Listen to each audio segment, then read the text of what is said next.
Hey guys, this is Tsubal for another video on the channel. This is the channel's first video with narration. Recently, I made a video talking about which countries support in the conflict between Israel and Palestine, or Israel and Hamas. I want to make it clear that the purpose of the video is not to make you choose a side in this story, but rather to inform you about facts. The history of the conflict between Israel and Palestine is complex and dates back to the late 19th and early 20th centuries, continuing to the present day. The Israel-Palestine conflict is inherently complex, involving territorial disputes over Jewish settlements, especially in East Jerusalem and the West Bank. Additionally, religious and identity issues exacerbate tensions, making the search for a peaceful solution profoundly challenging. But what about it? Which countries support Israel, and which support Palestine? Who supports Hamas? Israel's biggest ally is the United States. Since the end of World War II, Israel has received the most resources from the United States. One form of this alliance is the dispatch of the Gerald R. Ford carrier, the most modern aircraft carrier in the U.S. Navy.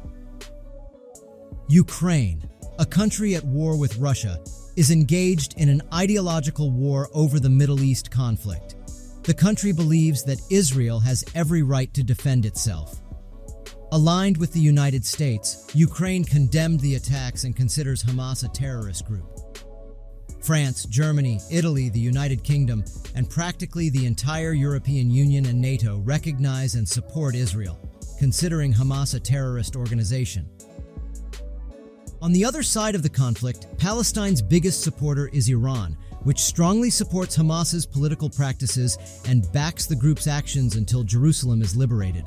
Additionally, it supports the creation of a Palestinian state. Russia, one of the current major global players, amidst its own war, did not directly condemn Hamas's attacks or the Israeli counteroffensive. Russia maintains relations with Hamas, although it also does so with Israel and does not consider the group a terrorist organization. Moscow also supports the creation of a Palestinian state. Lebanon is another historical adversary of Israel, with whom it has fought wars in the past. The Lebanese extremist group Hezbollah has been firing rockets from the southern part of the country towards Israel, with whom it shares a border. Afghanistan, Algeria, Libya, Syria, Venezuela, Yemen, and Pakistan are some countries that maintain diplomatic relations with Palestinians and do not recognize the State of Israel.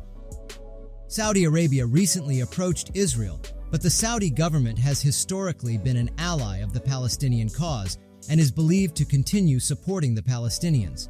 Qatar is a strategic Arab country for both sides, attempting to assume the role of a mediator. China, aligned with Russia in the Ukraine conflict, has been trying not to directly involve itself with any of the parties. Turkey has been criticizing Israel for its counteroffensives, stating that they target civilian targets such as mosques, schools, and civilian settlements. Brazil has also been criticizing how Israel has been attacking Palestine and does not consider Hamas a terrorist group. Summing it all up, in a larger escalation of conflicts, I will map out the countries that support Israel or Palestine in the ongoing conflict. They are Israel, the United States, and possible entries from the United Kingdom, Germany, Canada, France, and NATO. On the other side, Hamas, Hezbollah, some Islamic militant groups, and Iran, with possible entries from Afghanistan, Iraq, Kuwait, Pakistan, and some other Arab countries, mainly from Africa. And let's not forget about North Korea, which is a major enemy of the United States. Possible neutral countries in the conflict are Egypt, Brazil, Turkey, Saudi Arabia, Russia, and China. That's it, folks. Remembering that this analysis was made by me, and it depicts a possible future scenario if the escalations of the conflict intensify. So that's it. Don't forget to leave your like and your comment about the conflict. Until next time.